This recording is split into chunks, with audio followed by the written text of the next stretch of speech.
ధ్యానించుకున్నాము. ఈనాటి వాక్య అంశము నీడ. మనమందరము కూడా ఎన్నో నీడలు చూసి ఉంటాం పిల్లరా. గర్భములో తల్లి నీడ, ఆత్మకు దేహపు నీడ, ఎండవానలకు ఇంటి నీడ, భర్తకు భార్య నీడ, అలాగే భార్యకు భర్త నీడ, తల్లిదండ్రులైన వారు బిడ్డలకు నీడ అన్నట్లుగా ఎన్నో నీడలు మనమందరము చూస్తూ ఉంటాము. నీడ లేని నిలకడ తాత్కాలికమే. ఎక్కడ కూడా నీడ లేకుండా ఎండ కలుగుతూ ఉంటే, ఎక్కడ కూడా నీడ లేకుండా నిలకడగా ఉండడము అది సాధ్యము కాదు కనుక అది తాత్కాలికమే. నీడ ఉంటేనే నిలిచేందుకు కూడా మనము ఆసక్తిగా ఉంటాము, ఇష్టపడతాము. ఒకవేళ నీడ లేకపోతే మన తలకట ఎండ దెబ్బ తగలడము ఖాయమవునా కాదా? మనము ఈ వానాకాలమునకు ముందుగా ఎండాకాలం వచ్చింది.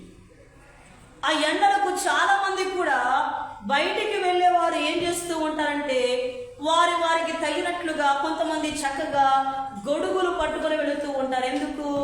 ఎండ దెబ్బ తలకు తగలకూడదని. మరికొంతమంది తల మీద ఏదో ఒక టువాలు కానీ, ఒక చల్లటి వస్త్రమును కానీ అలాగున నీడగా కప్పుకొని వెలుస్తూ ఉంటారు. ఎందుకంటే ఎండ దెబ్బ తలకు చాలా బాధ లేదా నొప్పి కనుక. అందుకే మనం చూస్తూ ఉన్నట్లరా, నీడ లేని ఎండ నెత్తికి దెబ్బ కనుక ఈనాటి వాక్య అంశము నీడ.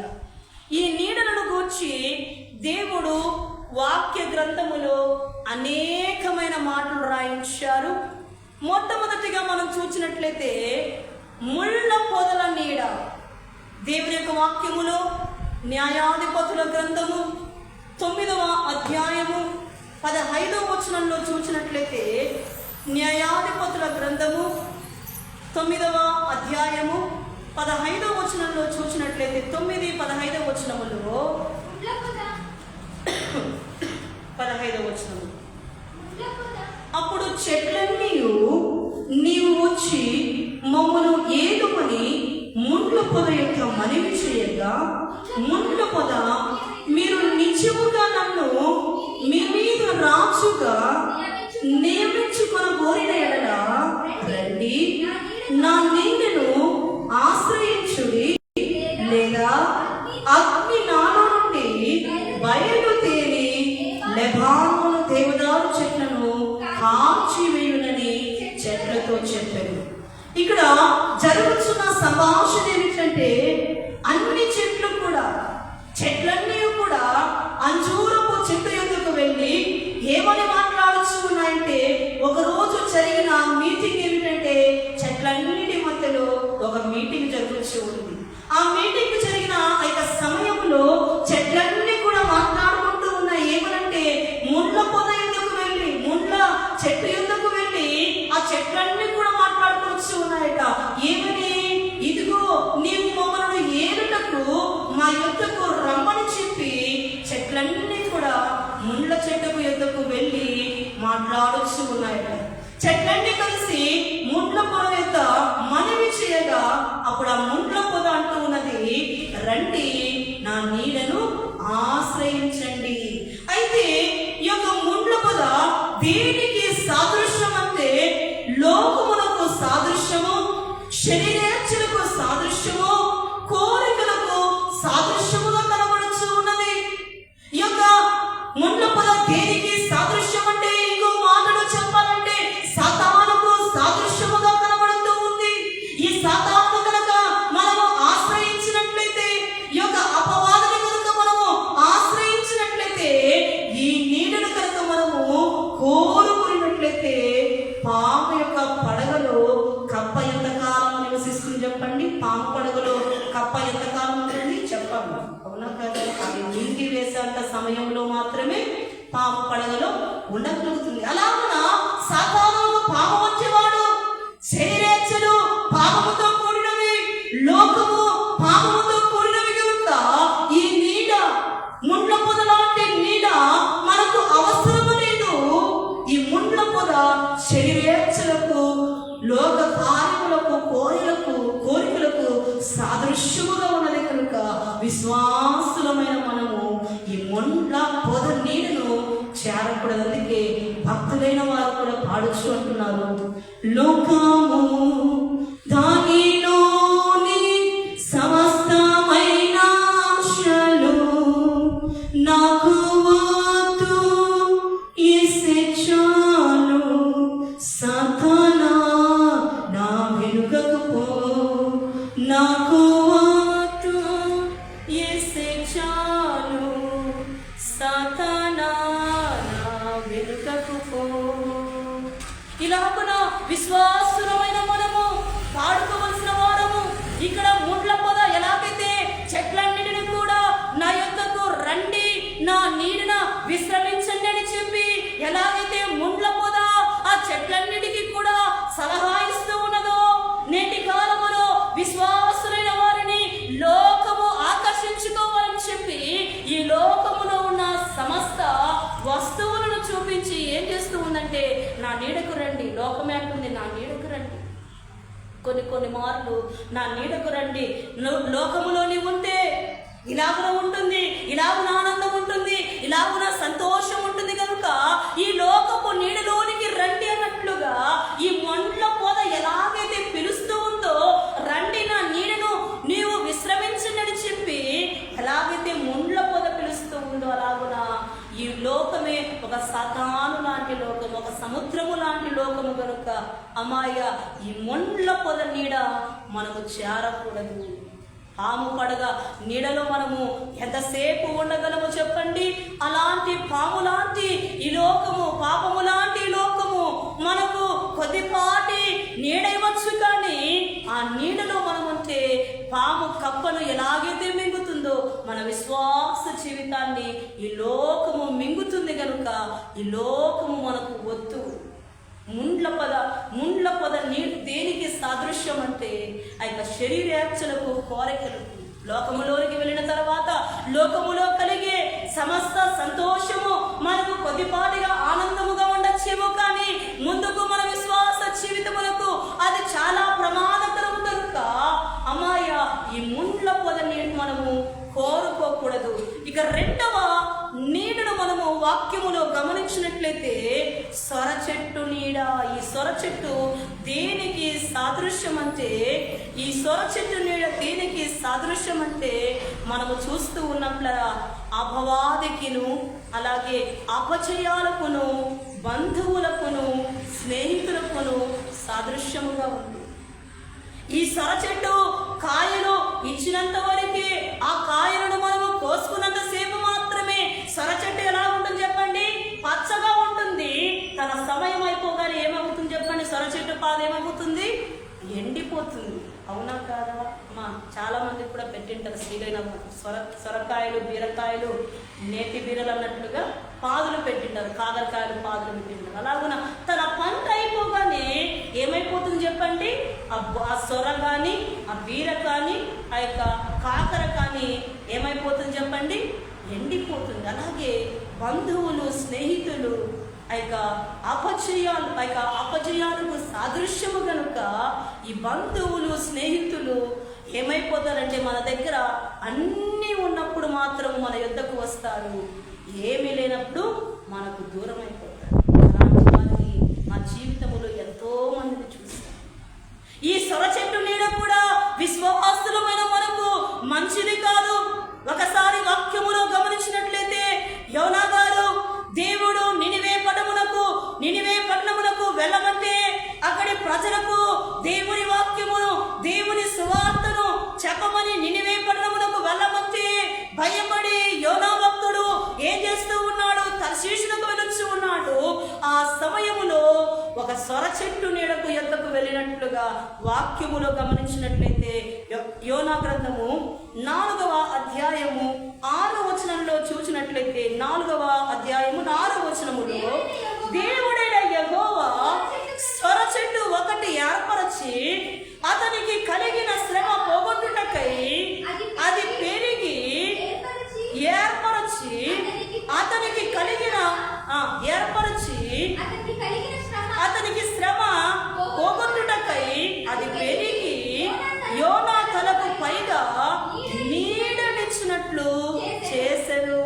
ఆ సొర చెట్టు ఉదయం ఆ సొర చెట్టును చూచి యోనా బహుగా సంతోషించును. బహుశా యోనా దేవుడు పెట్టు బహు శ్రమల చేత బాధల చేత అలసిపోయి ఉన్నాడేమో.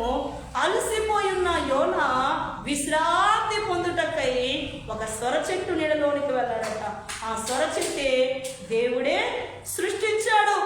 దేవుడే ఆ సొర చెట్టుకు ఆజ్ఞ ఇవ్వగా ఆ సొర చెట్టును దేవుడే ఏర్పరచి ఉన్నాడు కనుక యోనా యొక్క శ్రమను పోగొట్టుటకై దేవుడు ఆ సొర చెట్టును ఏర్పరిచాడు. యోనా తలకు నీడగా ఆ సొర చెట్టును దేవుడు ఉంచాడు. అయితే ఆ సొర చెట్టు ఏమైపోయింది చెప్పండి? ఉదయమున కాగానే ఆ సొర చెట్టును పురుగు వచ్చి తినివేసిందట. ఏం చేసింది చెప్పండి? పురుగు వచ్చి తినివేయగా ఆ సొర చెట్టు అంతయు కూడా ఎండిపోయింది. మరలా ఎండ, శ్రమ, బాధ యోనాకు కలిగింది. అప్పుడు యోనా అంటున్నాడు, ఇంతటి శ్రమ నేను పొందుట కంటే చావుటే మేలు అంటున్నాడు. ఏమంటున్నాడు చెప్పండి? ఇంతటి శ్రమను పొందుట కంటే చావుటే మేలు అంటున్నాడు. ఈ సొర చెట్టు నీళ్ళు కూడా విశ్వాసులైన వారు ఈ సొర చెట్టు నీళ్ళను కూడా మనము చేరుట మంచిది కాదు. ఈ సొర చెట్టు దేనికి సాదృశ్యం అంటే బంధువులకు, స్నేహితులకు, లోకములకు సంబంధమైన అన్య జనులకు సాదృశ్యముగా ఉన్నది కనుక ఈ సొర చెట్టు నీడ ఉన్నంత వరకు ఎంతో సంతోషముగా ఉన్నాడు యోనా. ఎప్పుడైతే పురుగు వచ్చి తినివేసిందో మరలా కూడా ఏమంటున్నాడు చెప్పండి? నేను చచ్చిపోతే బాగుంటుంది అని అంటున్నాడు. కనుక మనమందరము కూడా విశ్వాసులమైన మనము గొప్పగా ఉన్నంత వరకే మన బంధువులు, మన స్నేహితులు మన యొద్దకు వస్తారు. కానీ మన దగ్గర ఏమీ లేవనుకోండి, ఉన్నవన్నీ పోయాయి అనుకోండి, ఆ రోజు మనల్ని వచ్చి పలకరించడానికి కూడా ఎవరు రారు. మన కష్టములో మనకు తోడుగా నిలబడడానికి కూడా ఎవరు రారు. ఒకవేళ వారు వచ్చి మనల్ని పలకరిస్తే, ఒకవేళ వారు వచ్చి మనతో మాట్లాడితే మన శ్రమలు వారి మీద పడతాయేమో.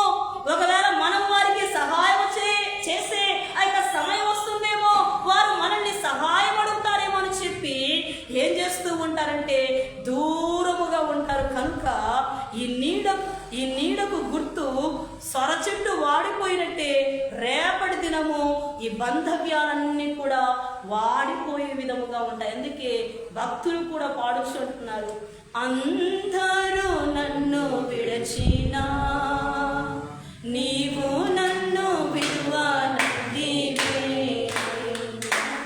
అందరూ నన్ను విడచినా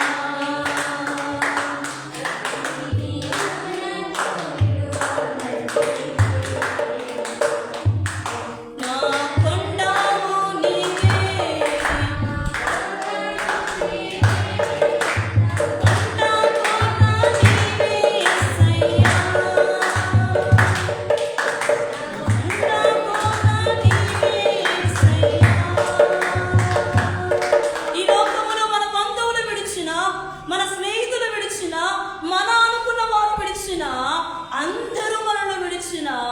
మనకు కోటగా, మనకు నీడగా, మనకు ఆశ్రయముగా ఆయనే మనకు తోడై ఉన్నారు. ఇక్కడ యోనా కూడా నీడగా భావించిన ఈ సొర చెట్టు ఎలాగైతే ఎండిపోయిందో మన జీవితంలో కూడా ఒకానొక సమయంలో మన బంధువులు, మన స్నేహితులు, మన అనుకున్న వారు మనల్ని విడిచిపోయే రోజు వస్తుంది కనుక ఈ సొర చెట్టు దీనికి సాదృశ్యముగా ఉన్నది. స్నేహితులు, బంధువులు కష్టం వస్తే చూచేందుకు, పలకరించేందుకు ఎవరు రారు కనుక ఈ నీడ కూడా మనకు అవసరము లేదు. మొదటిగా మనం చూస్తూ ఉన్న ముండ్ల పొద నీడ మనకు ప్రమాదమే. రెండవదిగా ఈ సొర చెట్టు నీడ కూడా మనకు ప్రమాదమే కనుక ఈ నీడ కూడా మనము కోరుకోవడం వ్యర్థము. ఇక మూడవదిగా చూసినట్లయితే మూడవ నీడ ఏమిటంటే బదరి వృక్షపు నీడ.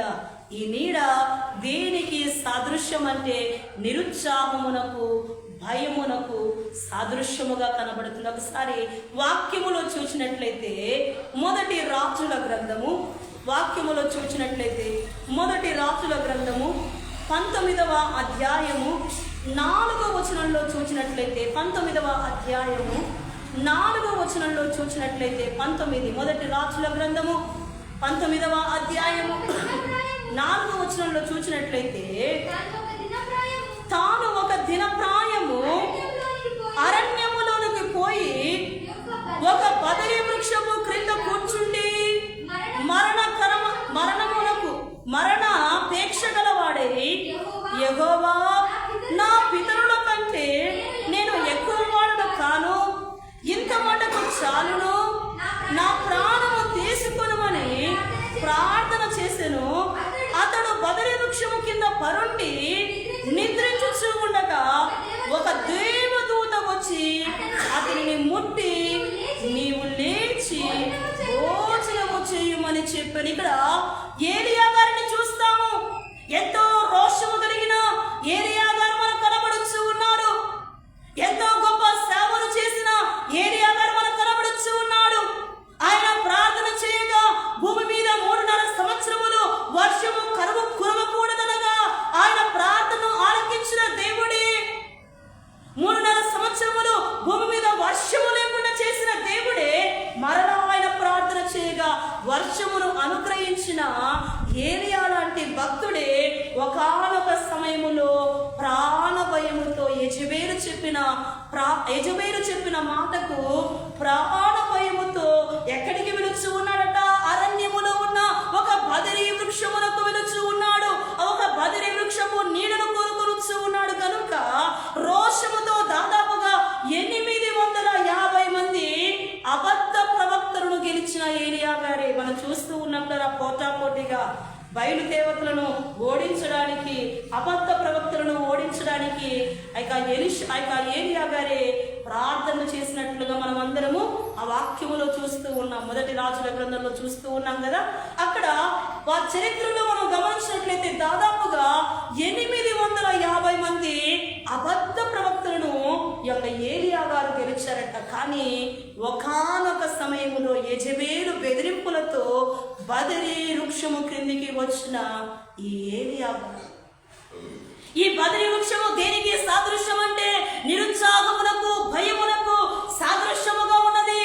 ఒకానొక సమయములో ఎంతటి భక్తులైనను, ఎంతటి ప్రార్థనాపరులైనను, ఎంతటి దేవునిలో సన్నిధి చేయువారైనను ఒకానొక సమయములో భయము కలుగుతుంది, ఒకానొక సమయములో నిరుత్సాహము కలుగుతుంది. కనుక ఈ ఏలియా గారే యెజబేలు బెదిరింపులతో బదరీ వృక్షపు నీడను కోరుకున్నారు. భయముతో నీ జీవితములో కూడా భయము కలిగించే పరిస్థితులు కలిగాయేమో, నిరుత్సాహము వచ్చే పరిస్థితులు కలిగాయేమో. ఒకవేళ నీవు కూడా ఈ బదరీ వృక్షము లాంటి నీడను కోరుకొనుచు ఉన్నావేమో. అయితే ఈ బదరీ వృక్షము నీడ కూడా విశ్వాసమైన మనకు ఇది మంచిది కాదు కదా. ఈ బదరీ వృక్షము కూడా మనకు మంచిది కాదు. అందుకే భక్తులు కూడా పాడుచు అంటున్నారు, సాతాను శోధన లధికమైన సమ్మసిల్లక నేను సాగేదను. సాతాను శోధన లధికమైన సమ్మసిల్లక నేను సాగేదను.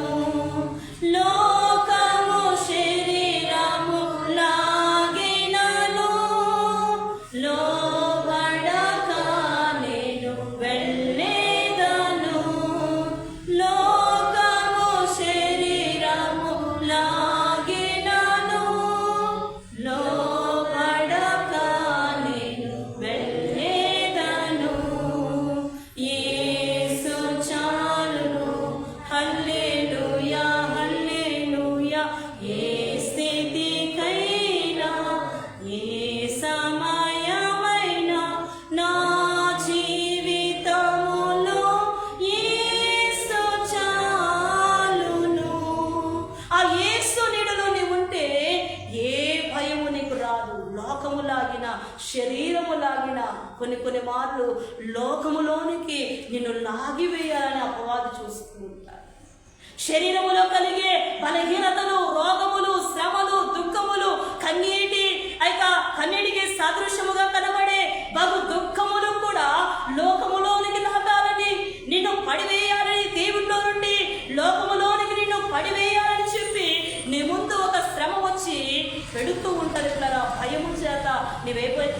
చెప్పండి? నిరుత్సాహము చేత నేను ఎంత ప్రార్థన చేసినా, ఎంత భక్తిగా ఉన్నా, ఎంత సన్నిధి చేసినా, ఎన్నిసార్లు ఆరాధనకు వెళ్ళినా నా జీవితంలో, నా కుటుంబంలో మేలులు జరగట్లేదని చెప్పి ఏమైపోతావు? నిరుత్సాహం వస్తుంది. అవునా కాదు? కొంతమంది బిడ్డలైన వారు, యవన బిడ్డలైన వారు చదువుతూ ఉంటారు, మంచి మార్కులు రాకపోతే నిరుత్సాహం వస్తుంది.